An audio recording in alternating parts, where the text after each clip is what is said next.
Soni have fought the principled battle and they're going back. And I just want to again be individual about their cases, because the cases that were put upon Soni was so flimsy that 2 minutes of due diligence by any journalist could have pulled it apart. Because on the cases where the witnesses were marshaled for her, in each of the FIRs that were filed against Soni, there was a pattern where Maoists in uniforms were with 6 villagers who were going into the jungle on some ablution, and a villager hid in the forest and heard them talking about the way they had attacked either a police station or Avdesh Gautam's house or somebody else's, there were 3 attacks that she was blamed for on separate days, but the pattern of the 3 witnesses was exactly the same. It was the same 6 villagers, uniform Maoists, doing a post-mortem very loudly about some attack, and that they held their silence for many months, but all of them discovered their courage on 17th October 2010.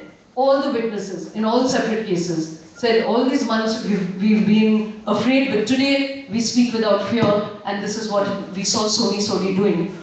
And that is so flimsy that, as I said, in 2 minutes you can pull it apart, but it's taken the judiciary 3 years to pull it apart. It's taken the media much longer to get interested in their story. And I'd like to use this context to again talk about media attention, because it is true that there are many other women who have raised their voices out of these conflict zones, and the media has no interest in them. Because they're not fashionable, because they're not well known, and really all the principled attention we give to women's issues is really, when you look at it and you interrogate it, not something that is done with due diligence at all. Today it's become a very fashionable conversation, and I think it has lost all complexity, it has lost nuance, and there will be much riptides that will come out of this.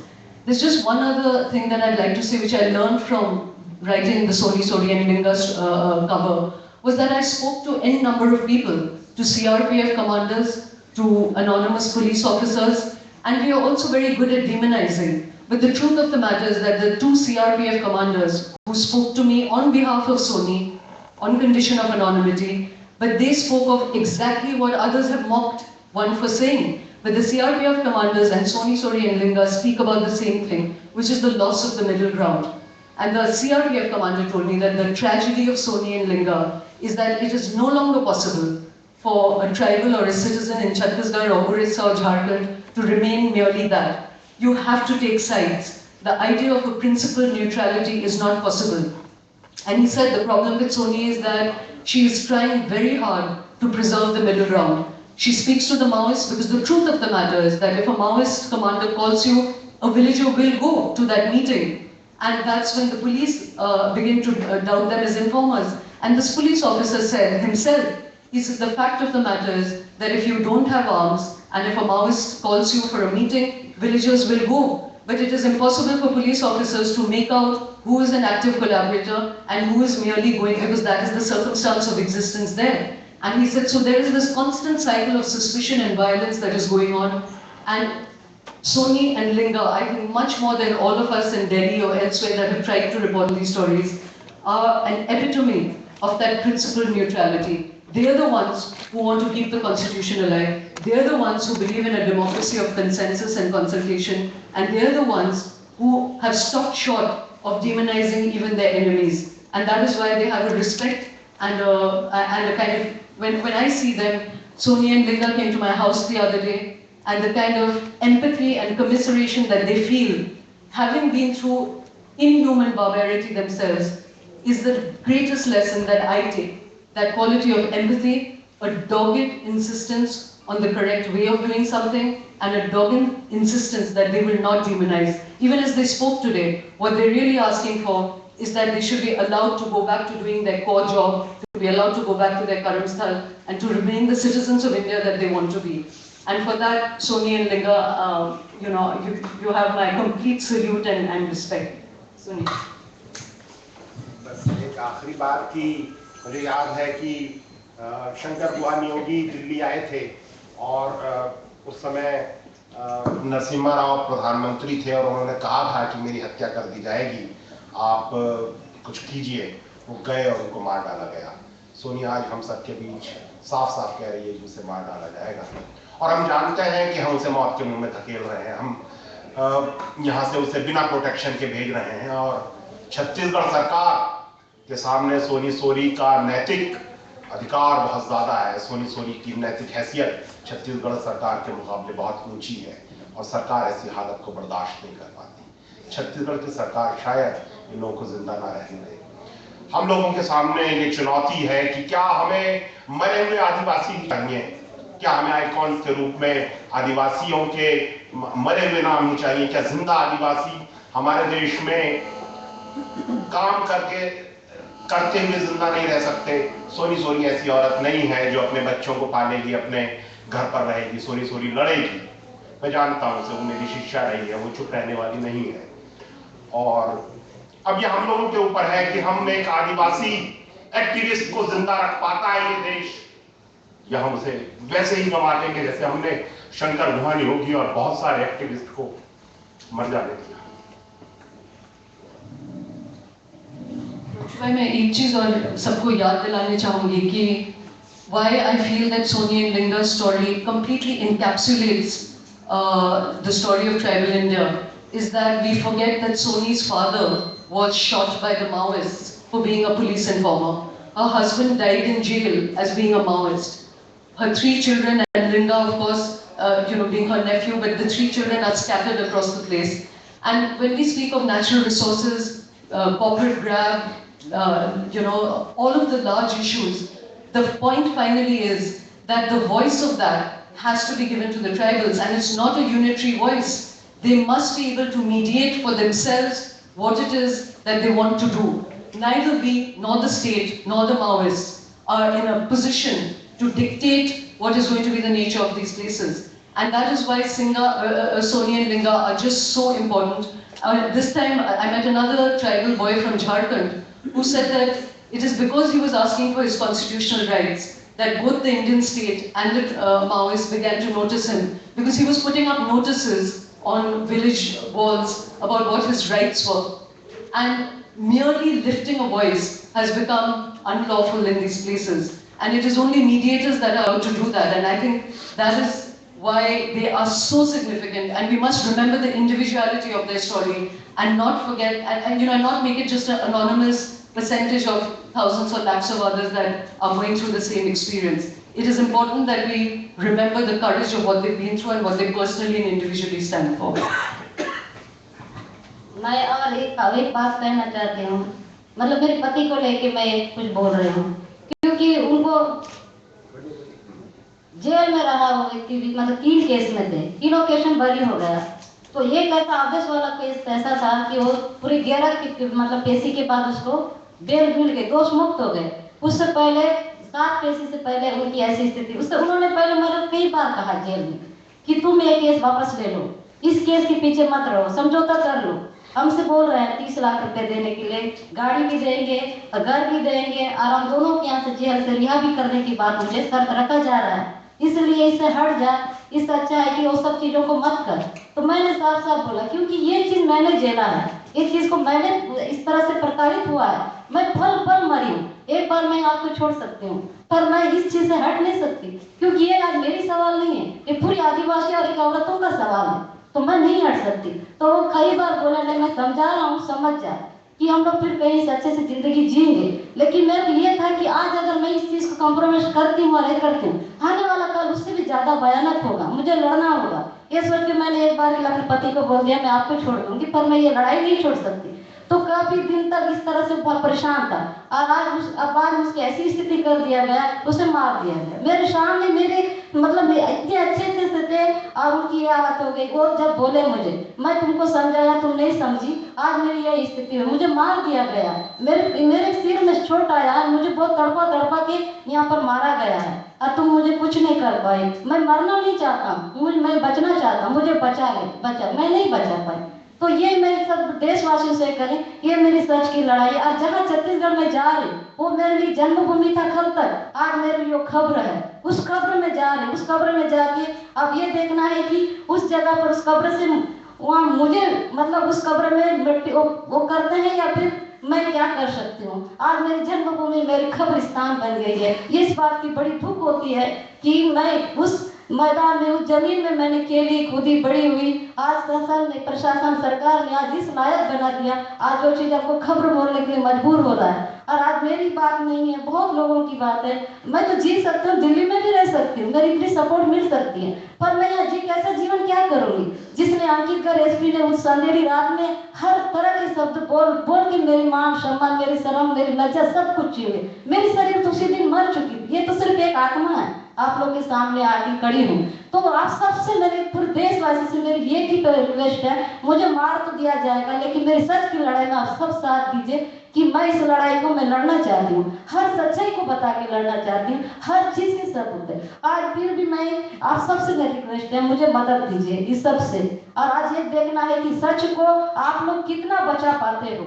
अगर नहीं बचा पाया, इस देशवासी के लिए बहुत बड़ी शर्मनाक चीज है कि इस सच को जिंदा आप लोग रख पाते हो या नहीं रख पाते हो, ये देशवासी पर डिपेंड करता है। क्योंकि मैं वो सच हूँ, हर सच को मैं सामने एक सच्चाई के साथ लड़ूंगी, और उन सब महिलाओं, उन सब पीड़ितों के लिए, उन सब आदिवासियों, क्योंकि केवल आदिवासी की बात आज नहीं है, पूरे देश में ऐसे दलित लोग हैं, ऐसे पीड़ित महिला हैं, ऐसे पुरुष भी हैं जिनको कई हजारों संख्या। मैंने कलकत्ता जेल को देखा है, कलकत्ता में मुझे 3 दिन जेल में रखा गया था। उसमें ऐसी हालत थी कि वहाँ रोशनी तक का पता नहीं चलता था, थायराइड की पानी पिलाया जाता था, उस तक का मैंने देखा है। मैं जेलों की भी स्थिति इस हालत में देखी हूँ, इसलिए मैं जेलों से हट के तो काम नहीं कर सकती। और शिक्षा पर सबसे ज्यादा इसलिए मैं विश्वास करती हूँ, शिक्षा दिया जाए और अच्छी शिक्षा से हो जाए, अच्छी बुरी की पहचाने लड़ा जा सकता है। और मैं ये सरकार के प्रति एक मेरी चुनौती कहे या चैलेंज, पर अगर मुझे सच्चाई से अगर मेरे रास्तों पे चलने दिया, वो दिन दूर नहीं है, मैं बहुत जल्द अपने आदिवासियों को एक विश्वास, एक ऐसी ताकत पैदा कर सकती हूँ। आज मैं यहाँ हूँ, कल हजारों सोनी छोड़ी, हजार हमारे लोग, हजार ऐसी औरतें इस जगह आएंगे, आप सबसे मिलेंगे। और इस तरह से मेरी आजाद है, तो आप सबसे मेरी निवेदन है कि जो मेरे साथ हुआ और अंकित गर्ग को, मुझे उनको देना ये सजा। और वो कानून सबके लिए बना है, वो सरकार की व्यक्ति सरकार की तरफ से बना, ऐसा नहीं है। तो आज मेरे साथ भेदभाव क्यों? बात यही आता, क्या मैं आदिवासी हूँ इसलिए भेदभाव, या मैं गरीब हूँ इसलिए भेदभाव, या मैं एक मामूली औरत हूँ इसलिए भेदभाव? भेदभाव क्यों इस देश में? ये देश तो एक समानता का देश है, एकता से लड़ने का देश है। इस देश को भारत का ऐसा नाम दिया गया, मेरे साथ भेदभाव हो रहा है। आप सब देशवासियों के लिए मेरी अपील है, और इतना मेरे लिए मदद किया, बाकी सब संगठनों ने भी काफी मदद दी, लेकिन फिर भी आगे मुझे मदद की जरूरत है।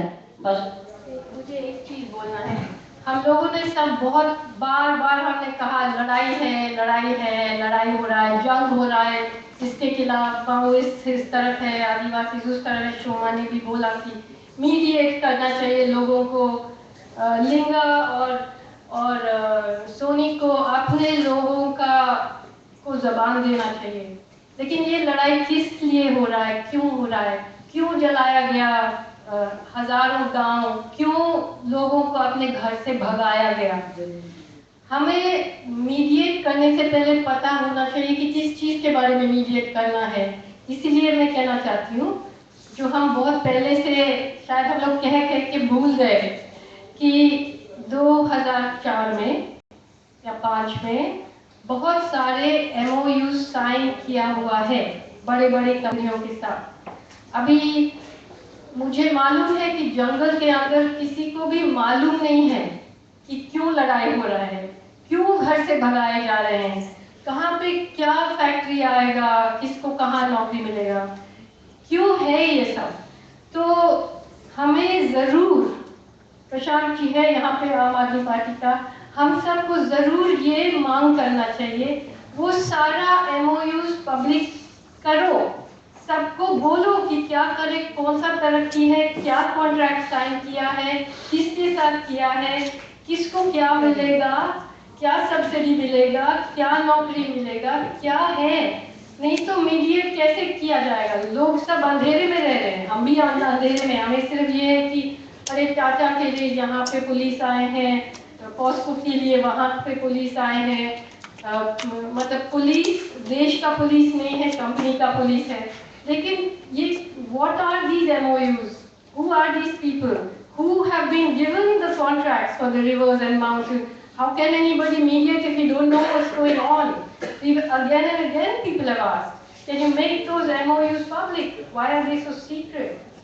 So I think in the long run, thousands of people are in jail, Thousands of people are being tortured.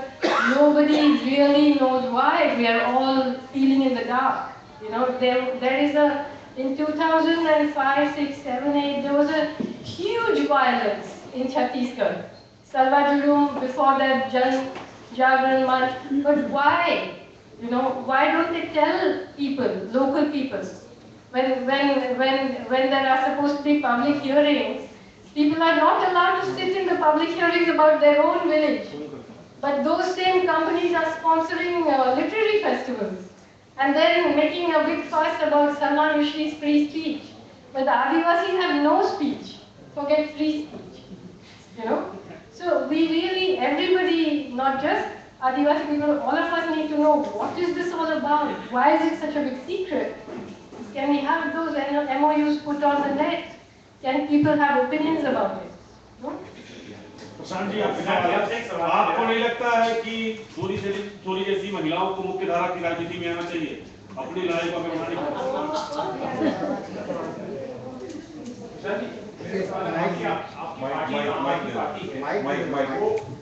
बोतल की तरह नीचे कर दीजिए। उसकी जो बेसिस है वो ईमानदारी की बात करती है। कई लोगों की ईमानदारी के मायने पैसा लेने से ज्यादा है जो मॉरल इश्यूज पे पोजीशन लेते हैं। कश्मीर पे आप जो बोलते हैं, बहुत थोड़े मिनिस्ट्रियल एक सेक्शन है लोगों का जो आपको सपोर्ट करता होगा, या कहता होगा कम से कम एएफएस की हटना चाहिए। लिंगा कटौती के और सोनी के मामले में आम आदमी पार्टी की पोजीशन क्या है, उनकी ईमानदारी की परिभाषा क्या है? देखिए, हम लोग ये शुरू से कहते रहे हैं कि छत्तीसगढ़ में और ये खासकर आदिवासी इलाकों में बहुत बड़े पैमाने पर आदिवासियों का, जो सबसे गरीब किसान हैं, उनकी ज़मीन बेईमानी की वजह से छीन कर बड़ी बड़ी कंपनियों को दी जा रही है, उनसे बगैर उनकी राय लिए। यानी कि जो लोग वहाँ के लोकल गांव सभा, और हम लोगों का एक बेसिक प्रिंसिपल ये है कि इस तरह के फैसले लैंड एक्विजिशन के बगैर गांव सभा की मंजूरी के नहीं लिए जा सकते, नहीं लिए जाने चाहिए।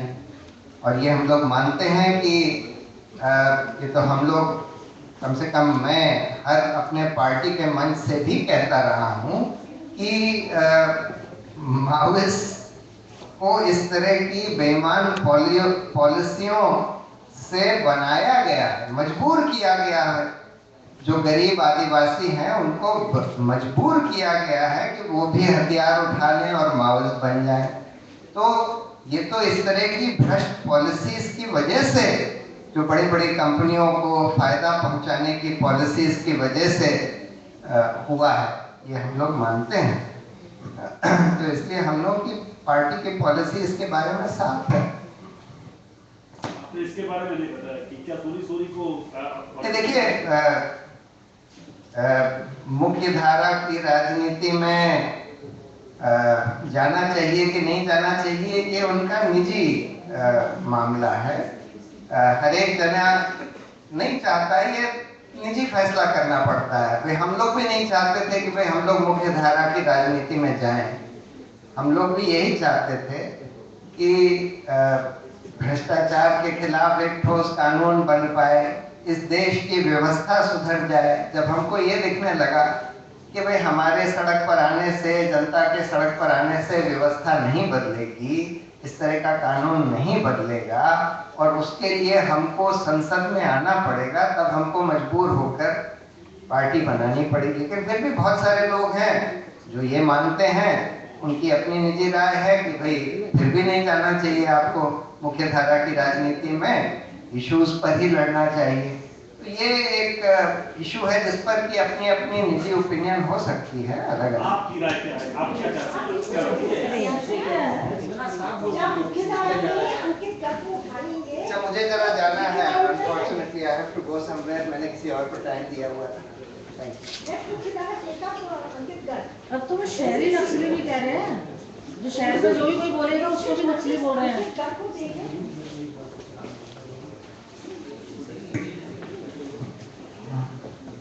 मुख्य धारा में मैं जानना चाहता हूँ, क्या है मुख्य धारा? क्या आप पार्टी से चुनाव लड़ेंगे? नहीं।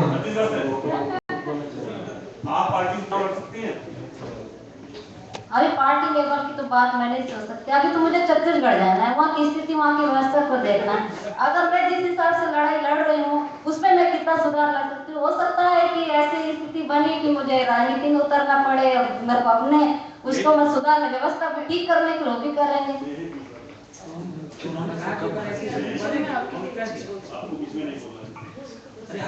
You know why I'm going on insisting on the fact that we really respect Soni and Linga's individualities, not because I absolutely agree with what Arundhati says. There are big structural corporate reasons why this conflict is happening. It is all about land grab, it is all about natural resources. But the point is that today Soni and Linga are educated. They don't need to join a political party. They don't need to speak the language we speak. The simple point is they can begin to create awareness amongst their own communities. They can reflect their own communities' desires, as complex as they may be, where some may want to join the urban mainstream, some may want the development that we decry, and some may want to preserve their homeland for what it is. My simple point is that today Soni and Linga are educated. They have individually taken a great position of courage. They have individually fought the system. Yes, there are thousands of people languishing, but history always turns on the shoulder of one or two people. And that is why I'm saying, let's today, when we've come to celebrate them, because it is their journey of courage which is making us focus on tribal issues. It is the journey of courage of individuals that forces things to happen. And that's why I'm trying to draw the attention back again and again to what Soni and Linga have endured. What is it that they want to do? What is the issues that they want to raise? I think that is the most important thing today.